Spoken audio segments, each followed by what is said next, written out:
Representative Alexandria Ocasio-Cortez, Democrat of New York, is calling for a full investigation of New York Governor Andrew Cuomo's handling of COVID-19 outbreaks in nursing homes. The New York Democrat, in an emailed press release on Friday, joined other officials in calling for an investigation into how Cuomo's administration handled COVID outbreaks in nursing homes. I support our state's return to co equal governance and stand with our local officials calling for a full investigation of the Cuomo administration's handling of nursing homes during COVID 19, the statement said. Thousands of vulnerable New Yorkers lost their lives in nursing homes throughout the pandemic. Their loved ones and the public deserve answers and transparency from their elected leadership, and the secretary to the governor's remarks warrant a full investigation. The statement makes Ocasio Cortez one of the more high profile New York lawmakers to call for an investigation into Cuomo's handling of COVID 19 in nursing homes. Cuomo has faced bipartisan backlash over the past month due to the way his administration handled COVID outbreaks in the facility after admitting at least some responsibility in withholding data on COVID related deaths in New York nursing homes. The debacle began after New York Attorney General Letitia James released a report last month finding that the administration underreported the number of COVID 19 deaths in nursing homes by up to 50%. That means they were underreporting almost half of the people that were dying in the nursing homes. Melissa Del Rosa, secretary to the governor, later said privately that the administration froze a request from the state legislature to release the data because it feared that it would be the subject of a federal investigation under former President Trump. Playing politics as usual. De Rosa later said in a statement that she delayed the state's legislator's request to deal with the Department of Justice inquiry. However, her administration has since led to bipartisan calls for investigation. So, this story is ironic for a number of reasons. One, because last year, after Kumo did his daily press conferences, everybody was kissing his behind. Oh my God, he's such a great governor, and we all feel so comfortable because he gets in front of a camera and talks for 10 or 20 minutes. And he was also praised by other not law enforcement officials, other federal officials and national figures.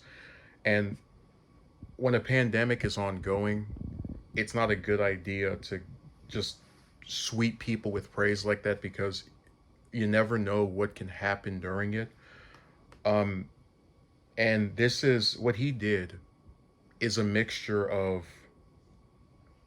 playing politics because they admitted that the administration froze the data because they thought Trump would order a federal investigation, and a matter of just a lack of transparency, which is literally the antithesis to those press conferences where he was supposedly giving everybody all the information that he knew as he kept the number of COVID deaths in nursing homes uh, quiet by up to 50%.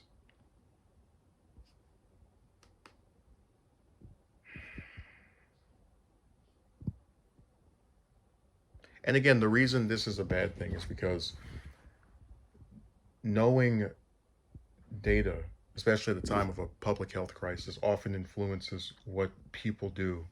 So let's say someone looked at these underreported numbers in New York and concluded, oh, well, if I send them to a nursing home, they don't, they're not in that much danger or there's not that big of a deal over there. So he could have possibly influenced people, again, by underreporting the data to take a risk that was much deadlier than what they thought. But I want to get back to AOC and just kind of and look, I do try to defend her in instances where it's warranted, and I am glad that she is at least not being coward enough to not say anything because a lot of Democrats like to do that, and just members of both parties really. But I remember when she endorsed Kumo. I remember that irritated a lot of people because he had insulted her. Progressives thought he was not a sufficient person to keep in office for a third term.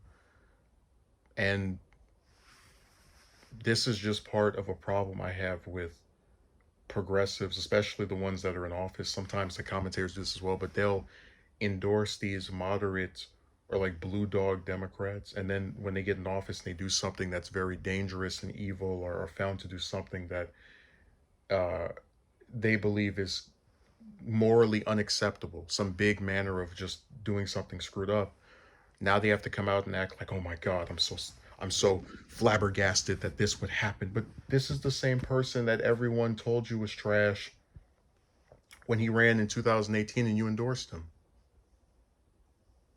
So again, I'm glad she came out and said something. I just hope that when he runs for his fourth term in 2 years, or rather next year, hopefully she remembers all the people that possibly died because he kept data away from them that could have prevented them from going to the deadly nursing homes.